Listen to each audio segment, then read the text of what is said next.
Assalamualaikum warahmatullahi wabarakatuh. Bismillahirrahmanirrahim. Alhamdulillah alladzi ja'ala al-Islam dinan wa minhajan. Segala puji bagi Allah yang telah menjadikan Islam sebagai agama dan pegangan kita. Alhamdulillah alladzi anzala al-Qur'ana kitaban mubina. Segala puji bagi Allah menjadikan Al-Quran sebagai kitab suci pedoman hidup kita. Allahumma salli wa sallim wa barik ala sayyidina wa habibina Muhammad.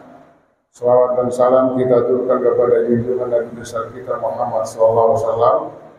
Semoga kita menjadi pengikut setia beliau. Amin. Ibu bapak jamaah sholat zuhur Masjid Raya Darussalam yang saya hormati, pendengar Radio Dakwah Darussalam dimanapun berada, rahimakumullah yang saya muliakan.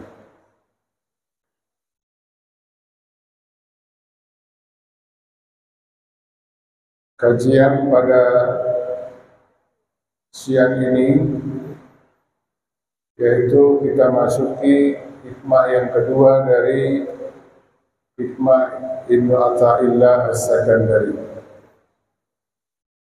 Beliau mengatakan, iradatuka at-tajrid ma'iqamatillah iyyaka fil asbab minasyahwatil khafiyah. Wa iradatuka al-asbab ma'iqamatillah iyyaka fit tajrid inhitatun 'anil himmatil ulya. Keinginanmu untuk lepas dari kesibukan dunia,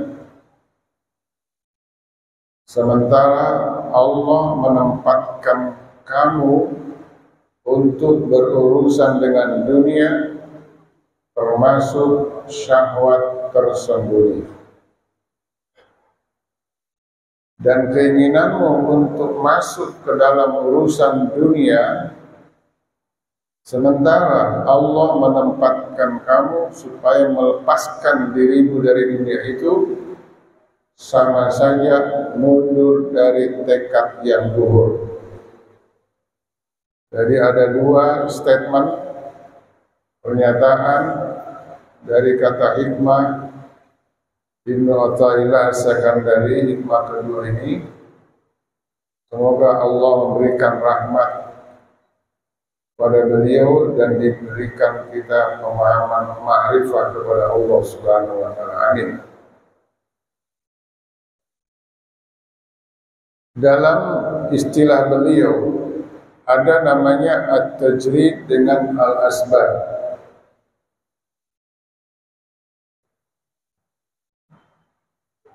At-tajrid itu artinya melepaskan diri dari alam asbab,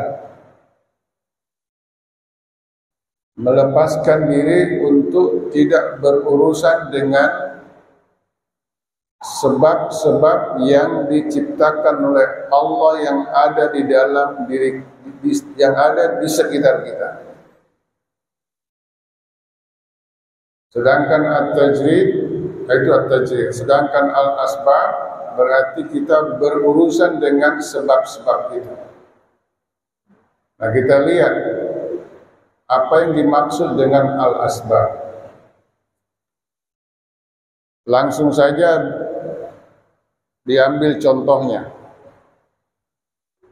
Rajulun anatallahu bihi mas'uliyata usratin. Ada seorang laki-laki diberikan tanggung jawab sebagai pemimpin sebuah rumah tangga. Akramahullahu bi zaujatin wa akramahu ba'da zaujati bi auladi. Allah berikan rezeki bertemu dengan pasangannya, istrinya, kemudian diberikan karunia punya keturunan beberapa anak. Idzan fahuwa muhatun bi asbab. Nah, orang ini berarti dia berhadapan dengan berbagai sebab ada istri, ada beberapa anak. Bagaimana asbab itu? Tad'uhu ilal bahsi 'anil rizqi wa ilal qadhi fi sabili.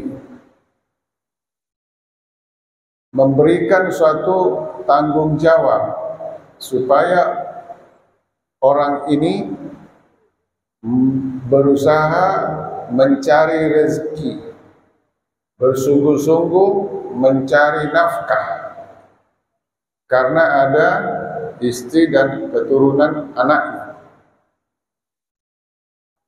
Tasawwar, coba bayangkan, lau anna hadzal insan, seandainya orang ini yuhawilu ayyarqiya ila mustawa as-salahi wat taqwa wa ila sa'idit tauhid wat tawakkul 'ala Allah. Dia berusaha untuk meningkatkan derajat kesolehannya, kebaikannya, ketakwaannya, memperkuat akidahnya, tawakalnya kepada Allah. Wa qala fi nafsihi, lalu dia bilang sama dirinya sendiri, la hajata bi ila suq wal qad'i fihi min ajli rizki. Saya tidak perlu lagi pergi ke pasar, saya tidak perlu lagi berusaha sungguh-sungguh untuk mencari nafkah. Li'anni mauqinan bi qouli ta'ala, karena saya punya keyakinan, dan keyakinan itu tidak salah berdasarkan firman Allah surah Al-Ankabut ayat 17, fabtagu indallahi ar-rizqa. Carilah kalian di sisi Allah rezeki itu. Nah, kalau sudah sampai begini, prinsipnya dalam menghadapi situasi yang dia alami, maka orang ini kelihatannya ada benarnya. Ya, karena dia apa? Melihat al-musabbib. Melihat al-musabbib itu melihat Allah yang menciptakan sebab. Wala yuridu ayatam amala ma'al asbab. Dia hanya ingin berhubungan dengan musabbib Allah, tapi dia lepaskan sebab-sebab yang ditanamkan, yang dipercayakan oleh Allah kepada orang tersebut. Maka itu yang dimaksud oleh Ibnu Athaillah As-Sakandari termasuk syahwat tersembunyi. Orang ini salah langkah karena kondisinya adalah dia diberikan amanah oleh Allah Subhanahu wa ta'ala. Dia punya beban. Sementara tanggung jawab, taklif yang dibebankan oleh Allah kepada seseorang tersebut, yaitu istri dan anaknya, tidak dihiraukan. Makanya kalau ada orang asik beribadah, mohon maaf, berangkat dari satu masjid ke masjid yang lain, namanya i'tikaf, lalu dia tinggalkan istrinya di rumah dan tidak meninggalkan biaya hidup untuk istri anaknya, orang ini dianggap ghalatun khabirun wa khata'un wa khatirun fi mizanid din wa syar'ihi. Orang ini salah langkah, salah besar, dan sangat berbahaya di dalam menyeimbangkan antara asbab dengan at-tajrid, antara dunia dengan akhirat. Tidak benar. Pernah saya dengar cerita ada orang i'tikaf di masjid, dia dari masjid ke masjid, dia tinggalkan daerahnya, dia tinggalkan kampung halamannya, dan dia tinggalkan istrinya mau melahirkan, ditelepon sama tetangganya, mas, istri mau melahirkan, dia minta untuk didampingi, banyak urusannya di rumah sakit. Apa katanya? Saya sudah serahkan kepada Allah, tawakal Allah, saya sedang ibadah di masjid. Orang ini adalah salah besar. Bagi saya, orang ini saya anggap termasuk orang yang bernafsu beragama. Saya pernah menyaksikan, dan mungkin bapak-bapak yang sudah pernah haji melihat,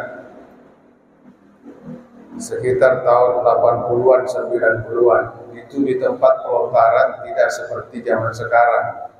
Agak lebar, masih bentuknya bundar. Kalau sekarang seperti perahu, bundar memanjang, ya, lonjong. Tapi sekarang bisa dilihat ke bawah. Batu-batu yang dilempar ketika melontar Jumratul Aqabah, di situ di dalamnya tercampur dengan ada batunya besar, ada sandal, ada payung. Saya perhatikan orang melontar itu termasuk bernafsu sekali. Kenapa pakai batu yang besar? Saya ini benci banget sama setan. Saya ini mantan preman. Gara-gara setan aku di kota, saya mau hantam habis-habisan setan. Kata setan, sama-sama setan, jangan saling melontar. Habis batunya, sandalnya diambil, dilempar. Bahkan payungnya pun dilempar. Ini kan berlebih-lebihan. Itu yang dimaksud dengan diberikan tanggung jawab. Dia ingin mengabdi kepada Allah, tapi ada penempatan khusus tugas yang diberikan oleh Allah kepada orang tersebut untuk bersungguh-sungguh mencari nafkah terhadap istri dan anaknya, ternyata ditinggal. Nah, contoh yang kedua, masih berkaitan dengan orang yang diberikan tanggung jawab, yang bahasanya Ibnu Athaillah Sakandari adalah al-asbab. Ada anak, ada istri. Begitu dia dari pasar, katakanlah dari pasar, pulang ke rumah, seperti biasa mengucapkan salam. Habis itu di rumahnya ada tempat khusus, tempat ibadah. Dia masuk di tempat sholatnya, dia baca Quran di situ, dia sholat sunat tanpa ada komunikasi dengan istri dan anak. Ini juga termasuk salah langkah. Sebab kenapa?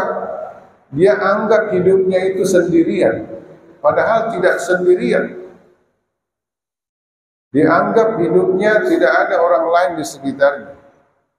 Itu sebabnya lau kunta munfaridan la zawja laka wala aulada wala arham. Seandainya kamu sendirian, tidak ada istri, tidak ada anak, la sahha laka an taf'ala hadha. Tidak salah kamu lakukan itu. Dan itu sangat baik. Walakin qad aqama Allah bi alamil asbab. Allah sudah memberikan suatu kehidupan di mana kondisimu itu ada tanggung jawabnya, sudah punya istri, sudah punya anak. Tidak boleh melakukan hal seperti itu. Oleh karena itu, ketika kita beribadah kepada Allah, ketika kita melaksanakan ketaatan, taat kepada Allah, menjalankan syariatnya, harus disesuaikan dengan kondisi kita. Bagaimana keadaan kita. Jangan sampai ada hak-hak seseorang yang mestinya kita berikan, kita tidak berikan. Dan ini ditopang dengan hadis yang kita sering dengar. Ketika ada 3 orang laki-laki menghadap kepada Rasulullah, tanya kepada istri beliau Aisyah, gimana ibadah Rasulullah? Luar biasa. Salat tengah malam, puasa sunnahnya, pokoknya diceritakan kesungguhan Rasulullah beribadah. Akhirnya 3 orang ini mengambil kesimpulan, Rasulullah aja sudah jelas-jelas maksum, dijamin ahli surga, Nabi, Rasul, Habibullah, ibadahnya sungguh-sungguh. Akhirnya yang pertama dia bilang apa? Saya tidak mau tidur lagi, tapi saya mau sholat sepanjang hari, sepanjang malam. Yang satunya, saya lihat puasa Rasulullah itu luar biasa, saya tidak mau buka puasa, pokoknya puasa dawam terus-terusan. Yang satunya, saya nggak mau nikah lagi. mau membujang saja supaya konsen beribadah. Sebab saya dikatakan seandainya nggak punya anak ini ya udah ibadah aja. Begitu Rasulullah dengar berita laki-laki 3 orang itu, ditanya oleh Aisyah, yang datang siapa? Ini 3 orang datang. Terus apa yang ditanyakan tentang ibadah engkau? Terus apa tanggapannya? 3 orang itu punya rencana begini. Kata Rasulullah, panggilkan ke sini lagi, suruh menghadap lagi. Apa kata Rasulullah? Saya ini bangun tengah malam tapi tidur juga. Gak boleh gak tidur. Tidur itu hak jasad kita. Saya juga puasa tapi gak boleh puasa selama-lamanya. Saya juga puasa, saya juga buka puasa. Dan saya punya keluarga, beristri. Bahkan ada hadis, barang siapa yang membenci tidak mengikuti sunnahku padahal dia sudah layak untuk mengikuti sunnah Rasulullah untuk nikah, bukan umat. Enggak boleh membujang terus. Ada orang melamar perempuan itu, saya mau ibadah saja. Yang datang orang saleh, orang baik-baik. Kecuali yang datang orang jahat, bisa ditolak. Demikian juga seorang laki-laki nggak pernah memikirkan, udah enjoy aja, nggak nikah. Yang penting jaga, tidak. Rasulullah juga nikah. Apa yang kamu mau lakukan itu rubah, tidak boleh demikian.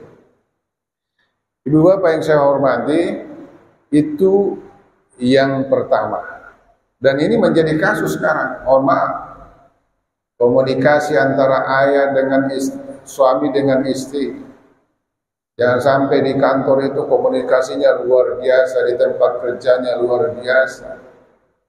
Ada grup alumni SD itu ini, ada grupnya di mana-mana ada pertemuan, tapi bertemu dengan istri, komunikasi, berbincang-bincang. Kapan? Itu harus ada porsinya, apalagi namanya anak. Alhamdulillah Ustaz, saya komunikasi dengan anak, tapi komunikasinya hanya bentuk perintah, salat, ngaji. Bagus saja perintahnya, tapi nggak pernah ada bahasa yang ingin mengajak. Dan ini banyak kasusnya. Mohon maaf, kita harus belajar, kita harus sadari sebagai ayah, bila mana tidak terbuka komunikasi yang baik kepada anak, anak itu mungkin lebih suka berbicara dengan temannya. Jangan kaget kalau dia telepon, malas mengangkat telepon. Tapi kalau dari temannya, oh cepat dia. Gara-gara apa? Bukan salah anak, salah kita. Kita harus belajar.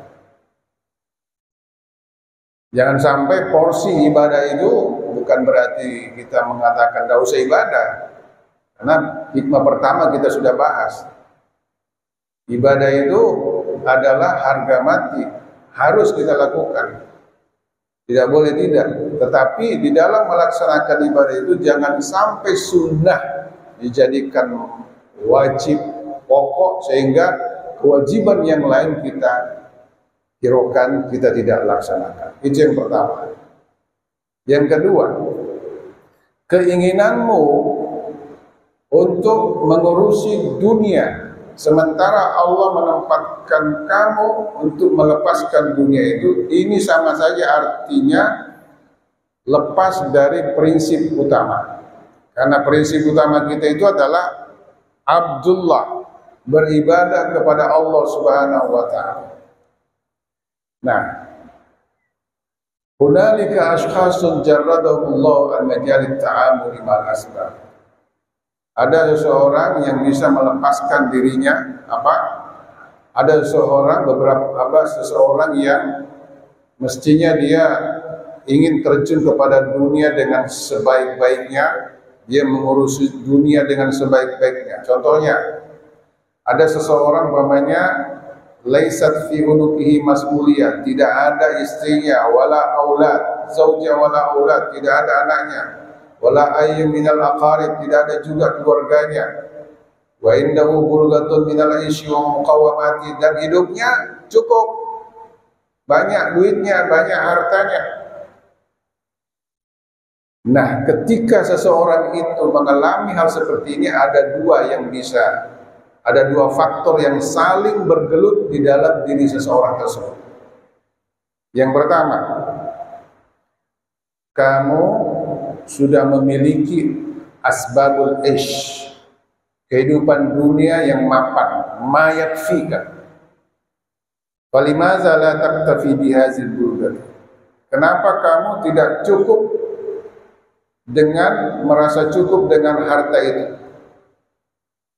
La hajat ilaika minad dunya. Kamu enggak perlu lagi menambah dunia itu. Kamu mestinya hanya sekedar ibadah saja menurut. Enggak usah mencari dunia karena sudah cukup. Itu yang pertama. Kan harta banyak. Makan, minum, segala kebutuhan terpenuhi semua. Akhirnya udah kamu ibadah saja. Itu yang pertama. Yang kedua, harta ada, cukup, tidak ada keluarga. Godaan yang kedua adalah tambahi lagi usaha itu. Pokoknya kumpulkan sebanyak-banyaknya, sampai kewajibannya kepada Allah pun dihindari, terbengkalai, tidak dilakukan. Pertanyaannya, yang mana dituruti?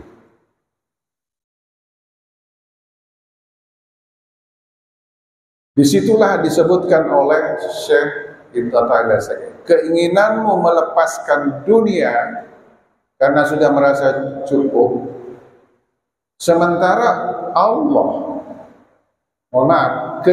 terbalik, keinginanmu mengurusi dunia sementara Allah menempatkan kamu untuk melepaskan dunia itu, ini adalah sama saja melepaskan suatu tekad yang luhur. Tekad yang luhur. Sebab kenapa? Harus ada keseimbangan. Sesuai dengan doa kita, Rabbana atina fid dunya hasanah. Kalau seseorang itu diberikan harta yang banyak, lalu dia cuma beribadah saja, itu masih mending. Tapi sesungguhnya tidak ada salahnya. Ada keseimbangan, ibadahnya iya, dunia yang diurusi juga iya. Sebab namanya ibadah mahdha itu, khusus kepada kewajiban kita kepada Allah, itu tidak bisa dihindari. Harus dilakukan. Tetapi kalau hanya dunia saja diurus, nah ini yang banyak. Ingin mengurusi dunia saja. Mulai dari pergi ke kantor, belum subuh sudah berangkat. Sampai sore jam 5 baru sampai di rumah. Di tempat kerja tidak sholat. Di kantor juga begitu. Ditinggalkan kewajiban-kewajibannya. Ini kata Ibnu Athaillah As-Sakandari, sama dengan melepaskan diri dari kemuliaan. Prinsip tekad yang luhur. Tekad kita apa sih? Tekad kita adalah beribadah kepada Allah. Nah, urusan dunia jangan sampai urusannya dengan pekerjaan kita, walaupun itu termasuk melayani orang, termasuk ibadat, tapi jangan sampai tidak mengabdi kepada Allah Subhanahu wa taala. Sekira mudah-mudahan hikmah kedua ini menetralkan amal ibadah kita bisa baca kondisi kita. Termasuk ibu-ibu umpamanya jangan sampai ikut pengajian, ke mana-mana pengajiannya urusan suaminya di rumah enggak diurusi, hati-hati ya. Jadi harus ada keseimbangan. Demikian juga bapak-bapak, bagi orang mencari rezeki jangan sampai lupa kepada Allah Subhanahu wa taala, lupa terhadap tanggung jawab yang diberikan Allah kepada kita. Wallahu a'lam bishawab. Al-Fatihah. Iyyaka na'budu wa iyyaka nasta'in. Amin ya rabbal alamin. Hamdan yu'affiruka fi nafsi rabbana lakal kama yanbaghi li jalali wajhika al-karim wa li sultan. Allahumma shalli wa sallim ala sayyidina maulana Muhammad wa ala alihi wa sahbihi ajma'in. Allahumma aftah qulubana bi nurika wa 'allimna min ilmika. Rabbana atina fid dunya hasanah wa fil akhirati hasanah wa qina adzabannar. Wassallallahu ala sayyidina maulana Muhammad wa ala alihi wa sahbihi walhamdulillahi rabbil alamin. Kurang lebihnya mohon maaf. Wassalamualaikum warahmatullahi wabarakatuh. Allahumma sholli ala Muhammad.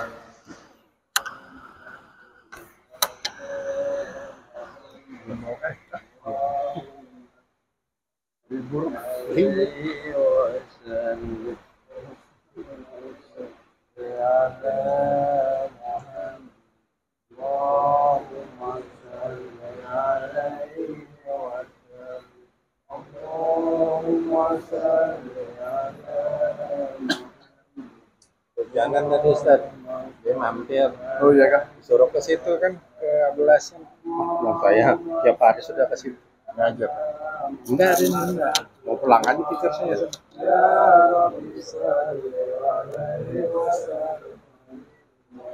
Saya dari kampus juga ada acara mahasiswa. Kan saya lah, kampusnya jauh. Yes. Ayo lanjut. Iya. Salam.